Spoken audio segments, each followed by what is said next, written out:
Zexathala stared at the assignment data tablet in her six-fingered hands and felt confused. The Caltharian War College had given her what seemed like the easiest research project in the galaxy. She was supposed to study human warfare tactics and write a simple report about how primitive species fight wars. Her professors told her it would take maybe 3 weeks to observe these creatures and document their basic fighting methods. The young Caltharian scholar had spent 12 years studying advanced military strategy. She knew about plasma weapons that could melt entire mountains and shield technology that could protect whole planets. She had read about the great space battles where fleets of 1,000 ships fought across multiple star systems. Human warfare seemed like child's play compared to what real civilizations could do. Professor Vecthon had explained the assignment during their last meeting. Humans had only recently figured out how to leave their small blue planet. They still used metal bullets and chemical explosives to fight each other. Their fastest ships moved slower than Caltharian cargo vessels. Most embarrassing of all, they had not even discovered energy shields or plasma weapons yet. The Galactic Council wanted to understand how such backward species developed their fighting styles before they learned proper warfare. Zexathala checked her cloaking device one more time before her ship entered Earth's atmosphere. The device would make her completely invisible to human detection systems. She had studied their technology and knew they used primitive radar and visual scanning. Her advanced Caltharian stealth field would hide her from anything humans could build. She planned to set up an observation post near one of their military training areas and watch them practice their crude tactics. The planet looked beautiful from space, but Zexathala reminded herself not to get distracted. Earth had blue oceans and white clouds, just like many other worlds. What made it interesting was not its appearance, but the strange species that lived on it. Humans had somehow managed to spread across their entire planet, despite having no advanced technology. They fought constant wars with each other using the most basic weapons imaginable. Her ship landed in a forest area near what humans called Fort Braxton. Intelligence reports said this was one of their major training facilities where soldiers learned combat skills.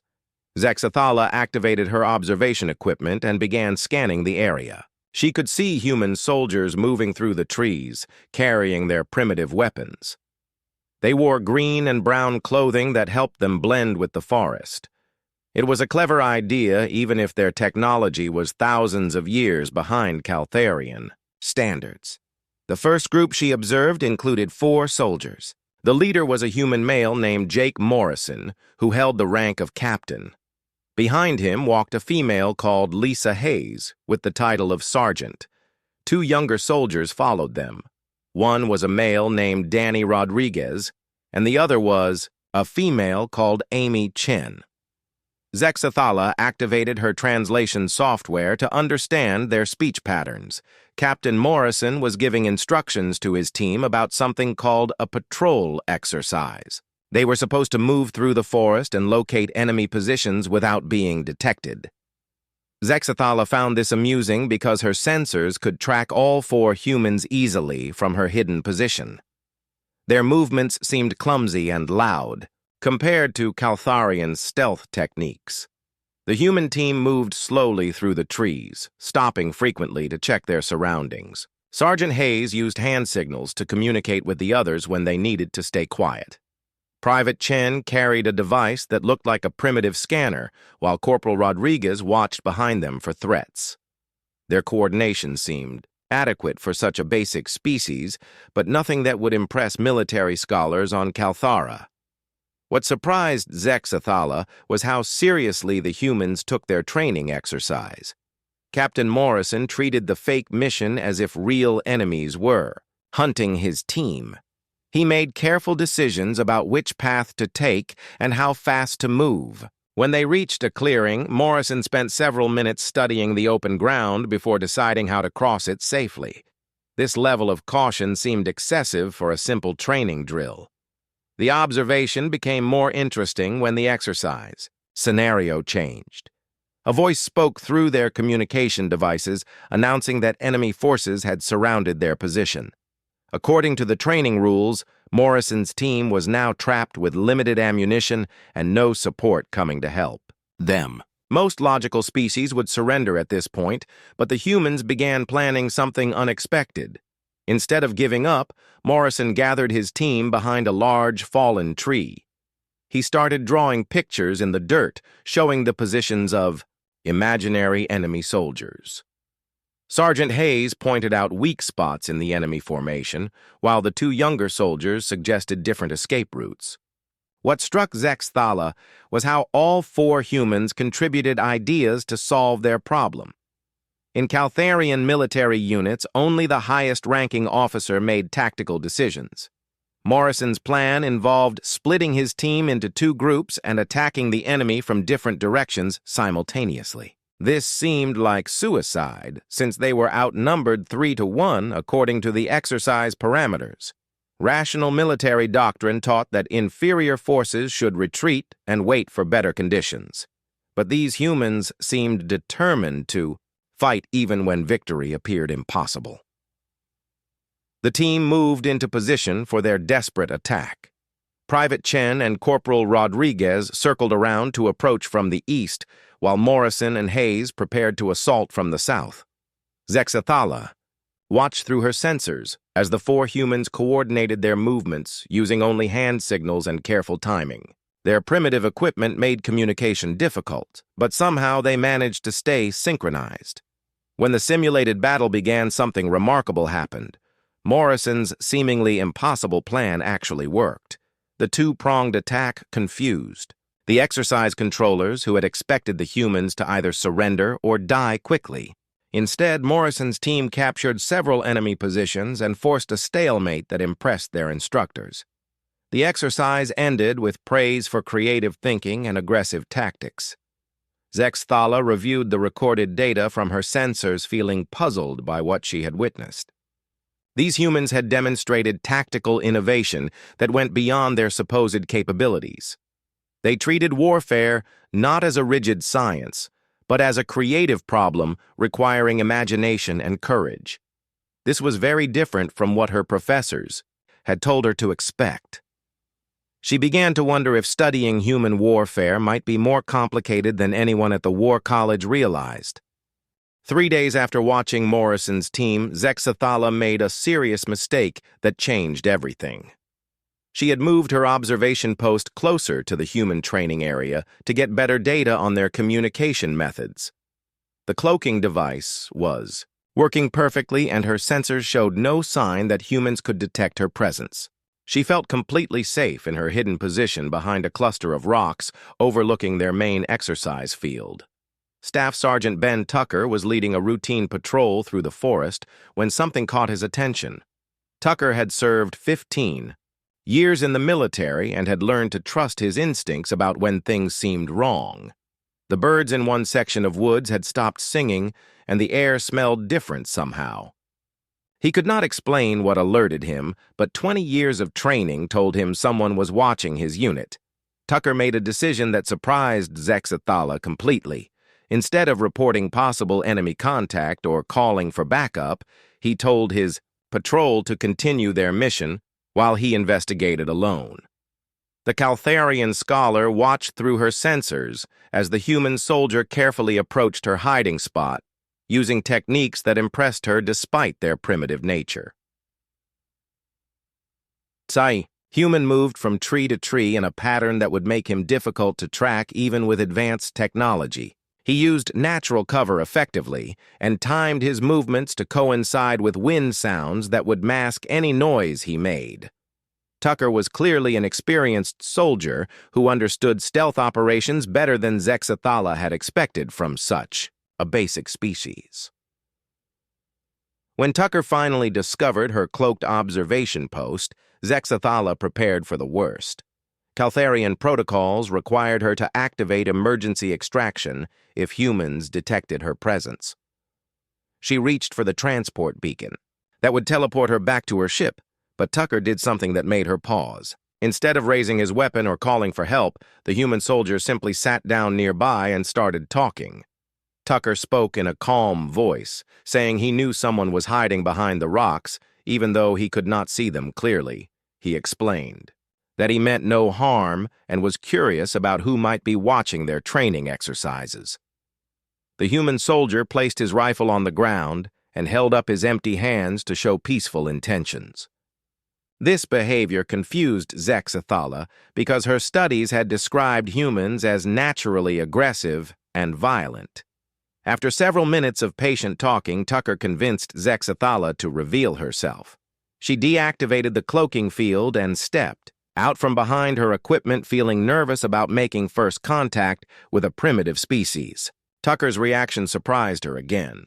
Instead of showing fear or hostility when he saw her alien appearance, the human soldier smiled and introduced himself politely.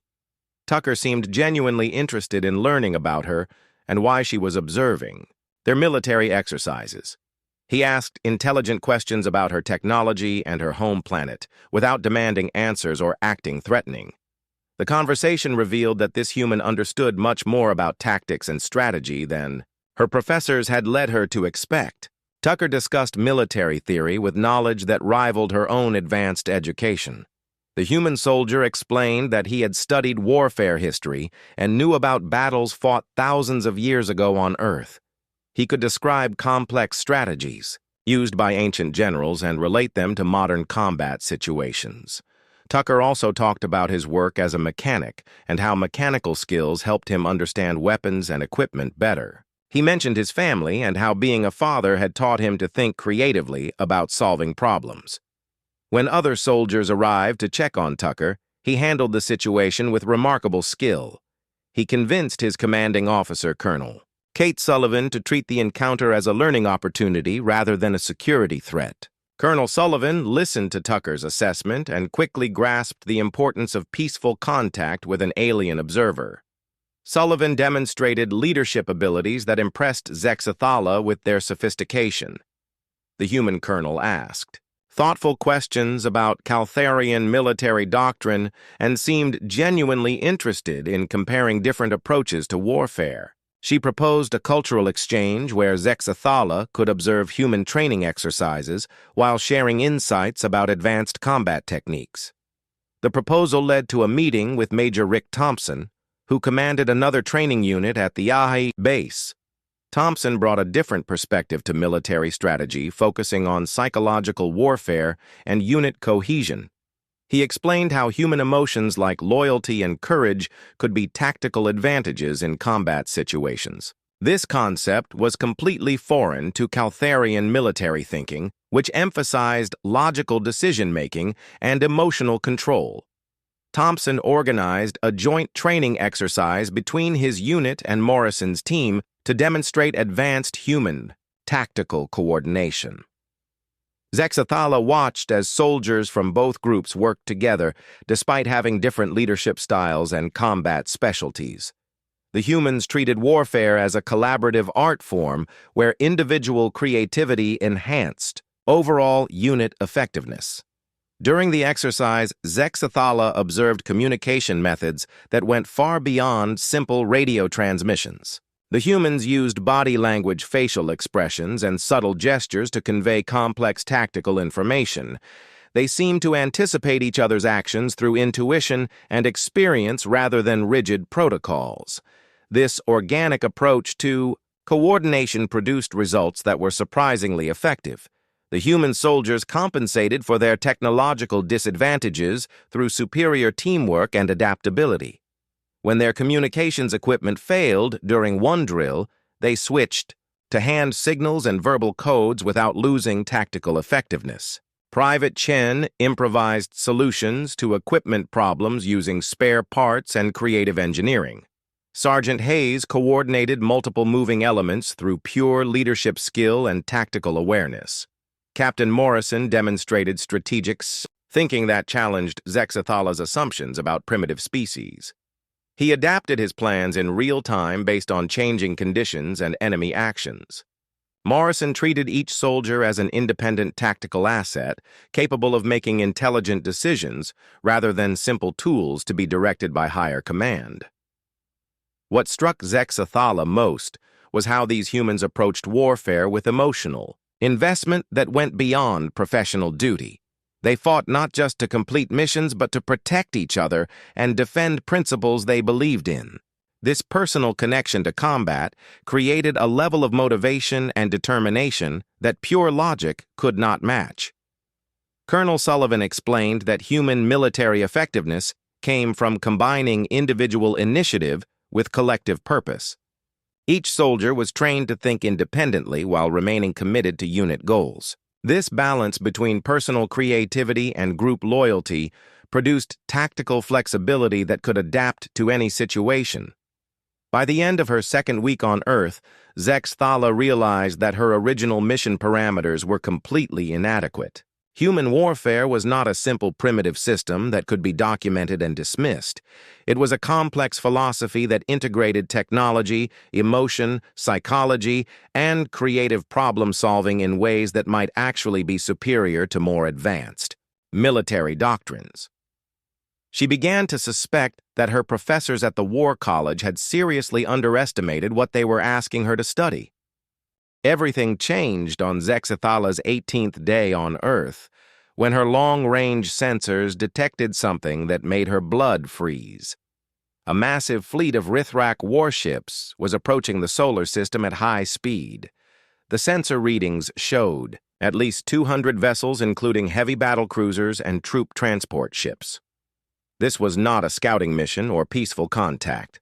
The Rithrak had come to Earth to consume another civilization. Zexathala knew about the Rithrak from her studies at the War College. They were one of the most feared species in the galaxy because they destroyed every other civilization they encountered. The Rithrak did not take prisoners or negotiate treaties. They simply invaded planets, killed all the inhabitants, and took whatever resources they wanted. Dozens of worlds had fallen to their fleets over the past 1,000 years. Standard Caltharian. Protocol was clear about what to do in this situation. Zex Thala was supposed to activate her emergency beacon immediately and evacuate to safety. The Galactic Council had strict rules about not interfering with natural evolutionary processes. If the Rithrak wanted to destroy humanity, that was considered part of normal galactic development. Her duty was to observe and report, not to help primitive species survive. But 18 days of working with Morrison's team and Sullivan's command had changed how Zexathala thought about duty and survival. She had seen Jake Morrison risk his life to save wounded soldiers during training accidents. She had watched Lisa Hayes spend her own money to buy equipment for new recruits who could not afford proper gear. These humans had shown her kindness and trust, even though she was an alien stranger studying their military secrets. The decision to warn the humans instead of evacuating came down to a simple choice between following regulations and doing what felt right. Zexathala gathered her sensor data about the incoming Rithrak fleet and headed for the base command center. She found Colonel Sullivan in a meeting with General Patricia Hayes, who commanded the entire military district. Both women listened carefully as Zexathala explained the approaching threat. General Hayes proved to be everything Zexathala had learned to expect from human leadership. Instead of panicking about the overwhelming odds against them, Hayes immediately began planning a defense strategy. She asked detailed questions about Rithrak technology, weapons, and tactics. The general wanted to understand exactly what kind of enemy they would be fighting and how much time they had to prepare. What surprised Zexathala was that Hayes did not ask for advanced weapons or request evacuation assistance. The general's first concern was gathering intelligence about Rithrak psychology and cultural weaknesses. She seemed more interested in understanding her enemy's thinking than in acquiring superior firepower. This approach went against everything Zexathala had learned about military logic. Hayes called in her senior staff, including Commander Steve Parker, who specialized in space defense, and Major Helen Foster, who handled ground combat operations. The meeting that followed demonstrated human strategic thinking at its most impressive level. Instead of focusing on their technological disadvantages, these officers immediately began looking for ways to turn Earth's primitive condition into tactical advantages. Commander Parker pointed out that Rithrak fleets were designed to fight advanced civilizations with energy shields and plasma weapons. Their tactics might not work well against enemies using kinetic weapons and chemical explosives. Major Foster suggested that human guerrilla warfare techniques could be effective against an occupying force that expected conventional resistance. Zexathala found herself not just providing intelligence, but actively participating in the planning process.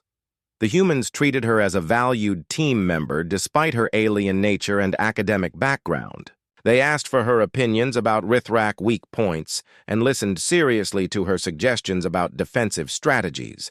The speed with which human military commanders adapted to the crisis impressed Zexathala more than any training exercise she had observed. Within hours of learning about the threat, General Hayes had mobilized forces across multiple continents. Military units that had been practicing routine exercises suddenly shifted to preparing for planetary defense against an alien invasion. Captain Morrison's team was assigned to coordinate with civilian defense groups in major population centers. Their job was to organize evacuation procedures that could double as tactical positioning for guerrilla warfare. Sergeant Hayes found herself training police officers and firefighters in basic combat techniques. The humans were preparing to fight a war using every available resource. Major Thompson's unit received orders to establish communication networks that could survive orbital bombardment. They began setting up hidden radio stations and message relay systems throughout the region. The humans understood that winning this war would require coordination between military units and civilian resistance groups. Zexathala provided crucial intelligence about Rithrak landing protocols and occupation procedures. She explained how the enemy typically established control over conquered planets and what kind of resistance they expected to encounter. The humans absorbed this information and immediately began planning countermeasures that exploited Rithrak assumptions about primitive species. General Hayes made a strategic decision that showed the difference between human and Caltharian military thinking. Instead of concentrating forces for a traditional defense, she chose to disperse units across the planet in small mobile groups. This approach would make Earth harder to control, even if the Rithrak successfully invaded major cities. The human response to existential threat revealed, something Zexathala had not seen during peaceful training exercises.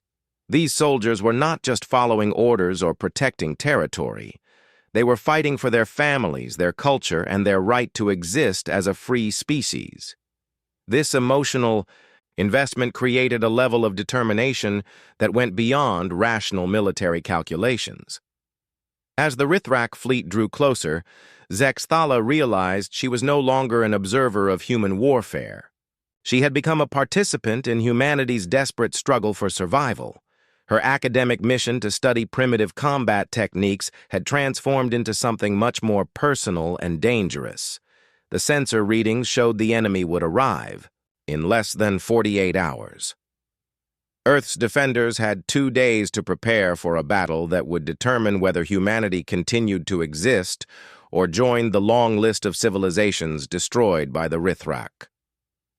Zexathala looked at the faces of the human soldiers around her and saw no fear or despair. Instead, she saw grim determination and creative energy focused on finding ways to win an impossible war.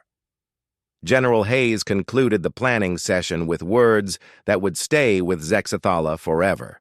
She told her officers that they were not just defending Earth, but proving that freedom and courage could overcome superior technology and overwhelming numbers. The general said they would show the galaxy that humanity deserved to survive and grow into something amazing.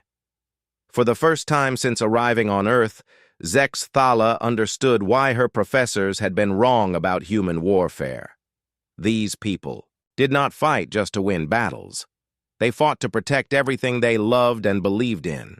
That kind of motivation could accomplish things that pure military science said were impossible. The Rithrak invasion began exactly as Zexathala's intelligence had predicted, but nothing else went according to anyone's expectations. The alien fleet dropped out of hyperspace in perfect formation, with their massive battle cruisers leading hundreds of smaller attack vessels. Their weapons were more powerful than anything humans had ever built, and their ships moved faster than Earth's primitive fighters could match. By every logical military calculation, humanity should have been extinct.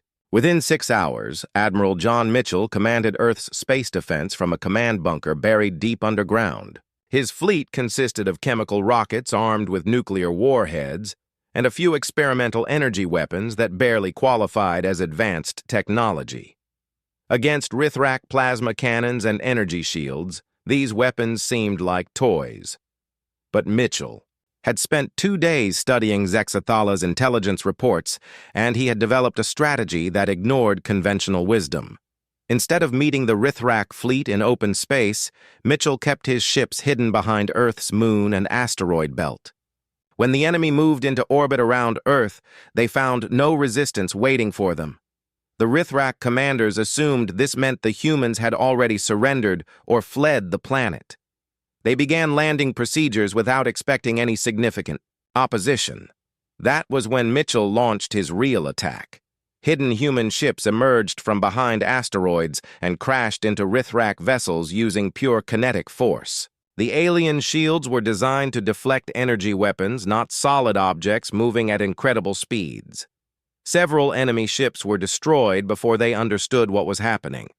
Mitchell had turned humanity's primitive propulsion systems into devastating weapons.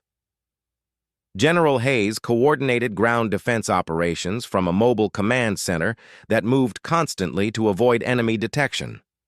Her strategy involved letting the Rithrak establish landing zones, then surrounding them with small mobile units that attacked using hit-and-run tactics. Instead of trying to prevent the invasion, she was planning to make occupation impossible. Sergeant Maria Santos led one of the first ground units to engage Rithrak landing forces. Her squad had been assigned to defend a mining facility outside the city, but Santos turned the location into a trap instead. She used mining explosives and industrial chemicals to create weapons that Rithrak sensors could not detect. When enemy troops moved through the area, they walked into carefully prepared ambushes. Santos demonstrated the kind of tactical creativity that made human warfare so unpredictable. She had studied the mining facility's layout and turned every piece of equipment into a potential weapon. Conveyor belts became automated gun platforms. Chemical storage tanks became massive bombs. The Rithrak found themselves fighting an environment that seemed designed to kill them. Captain Tim Brooks received orders to evacuate civilians from major population centers, but he treated the mission as a combat operation instead of a simple retreat. Brooks organized evacuation routes that moved people through areas where his soldiers had prepared defensive positions. Every civilian convoy became a military unit with hidden weapons and trained fighters mixed among the refugees. The evacuation strategy served multiple purposes that confused Rithrak intelligence officers. Moving civilians looked like a normal retreat, but actually positioned human fighters throughout the countryside where they could launch surprise attacks. Brooks had turned apparent defeat into strategic repositioning that spread Earth's defenders. Across the entire planet, Lieutenant Colonel Alan Wright faced the challenge of defending cities against Rithrak air attacks with weapons that seemed completely inadequate. His anti-aircraft guns could barely reach the altitude where enemy fighters operated, and their targeting systems were primitive compared to alien technology. Wright solved this problem by refusing to fight on the enemy's terms. Instead of trying to shoot down Rithrak aircraft, Wright focused on making their missions impossible to complete. He used industrial equipment to create massive smoke screens that blocked enemy sensors. Construction cranes became impromptu missile launchers that fired unexpectedly from urban areas.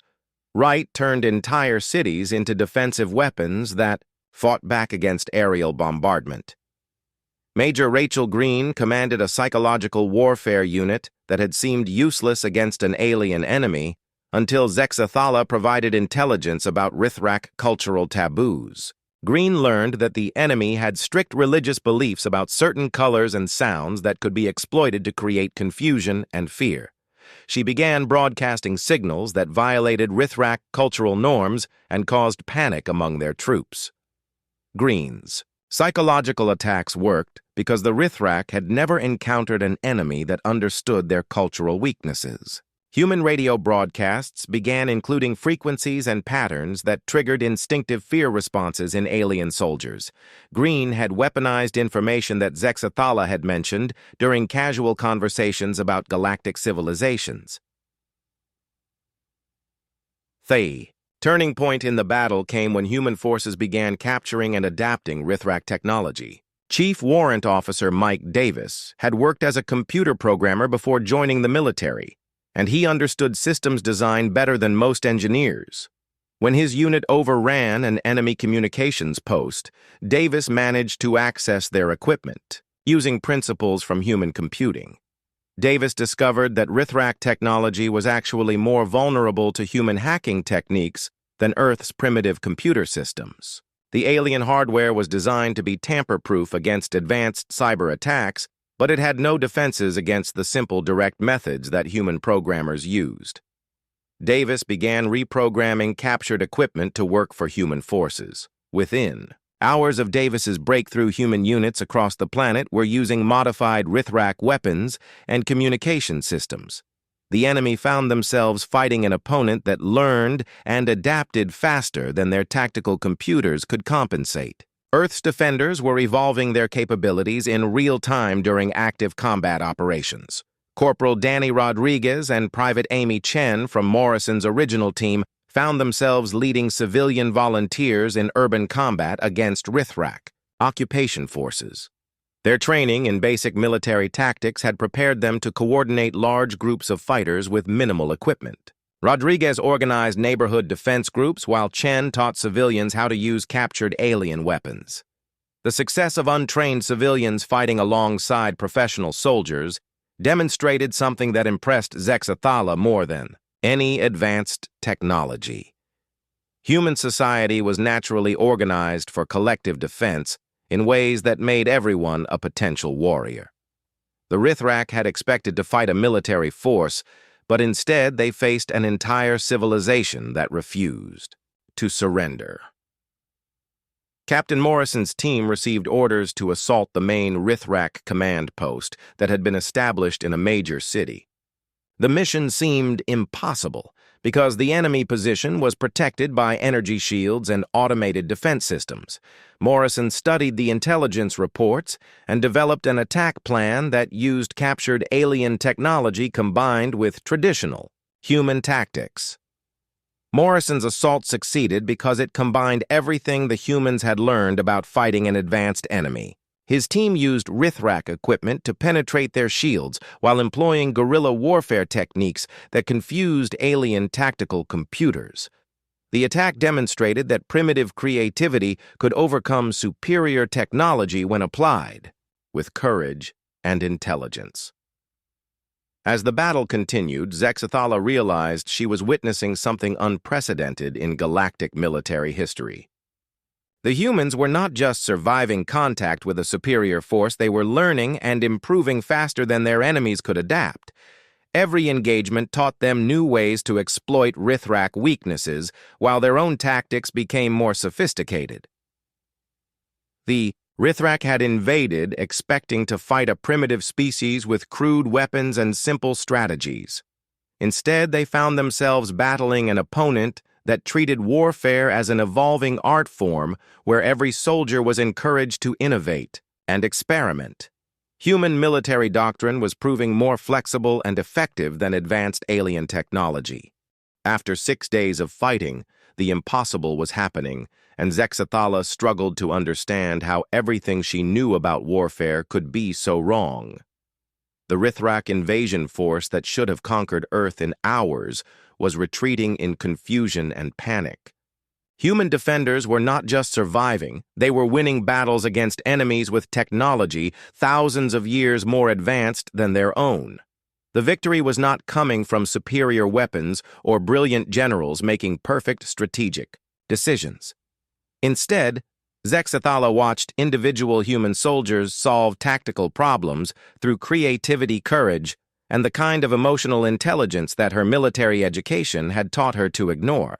Every engagement revealed new aspects of human warfare that challenged fundamental assumptions about how civilized species should fight. Colonel Frank Peterson commanded the final assault on the main Rithrak fleet command ship that had crash-landed outside the city. His unit included soldiers from multiple branches of human military service plus civilian volunteers who had learned combat skills during the invasion. Peterson treated every person in his force as both a weapon and a tactical advisor capable of contributing ideas to the mission. The command ship was protected by energy barriers and automated defense systems that should have made it impossible to capture.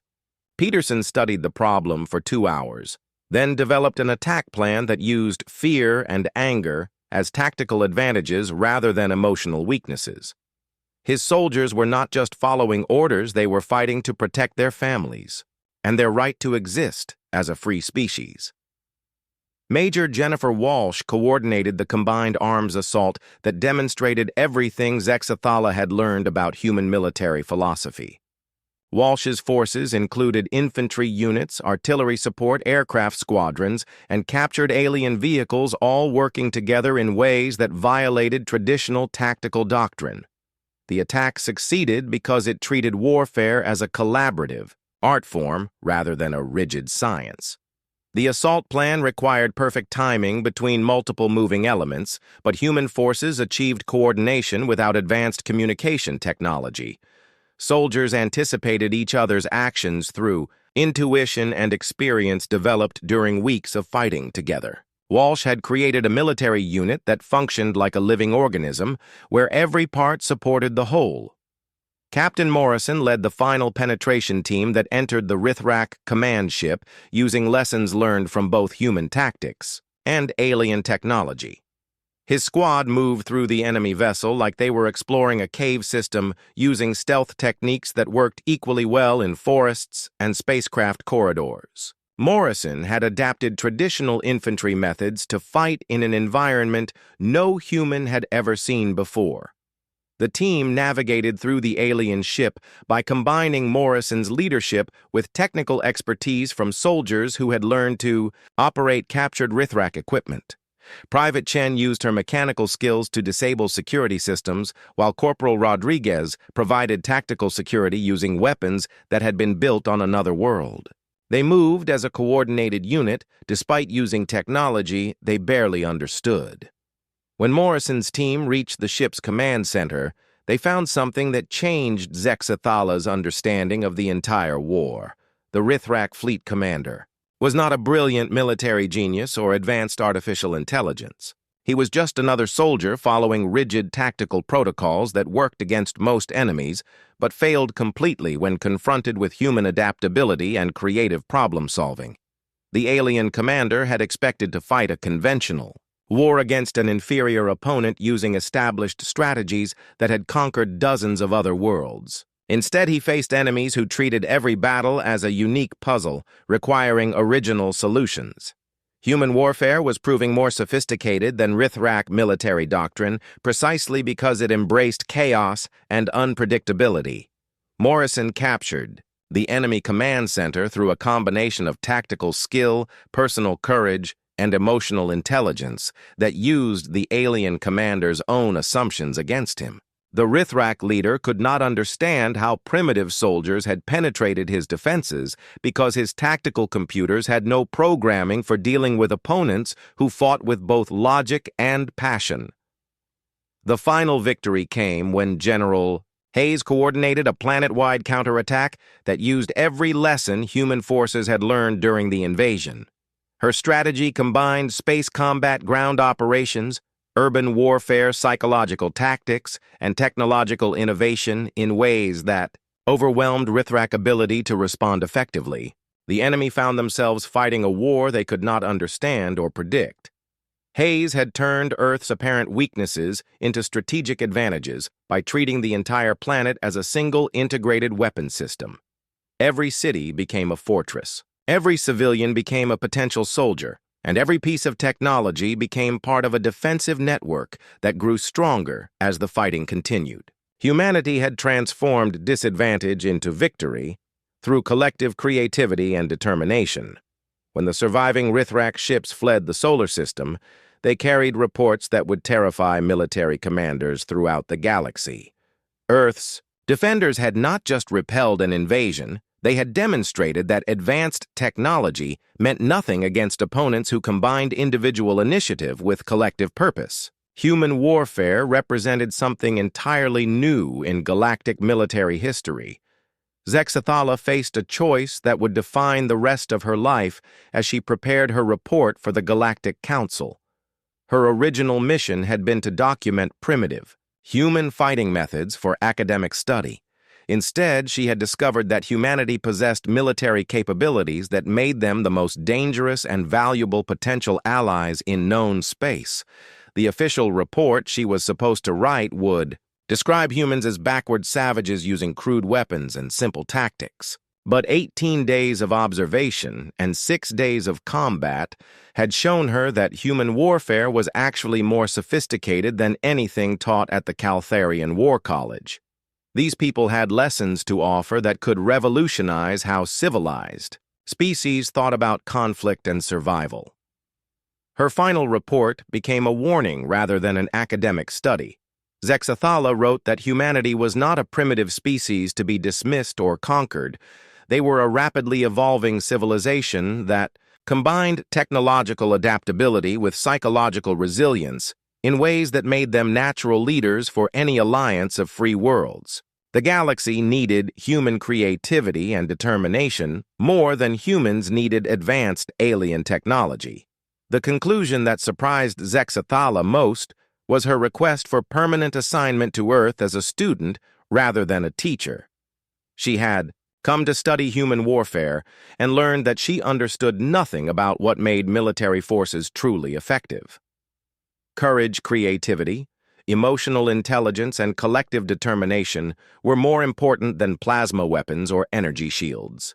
Her final recommendation shocked the Galactic Council and changed how advanced civilizations viewed their primitive neighbors. Zexathala wrote that military academies throughout the galaxy should send their best students to Earth to learn what warfare really meant. Humans had developed something that technological superiority could not provide: the ability to fight, not just for victory but for principles worth dying to defend.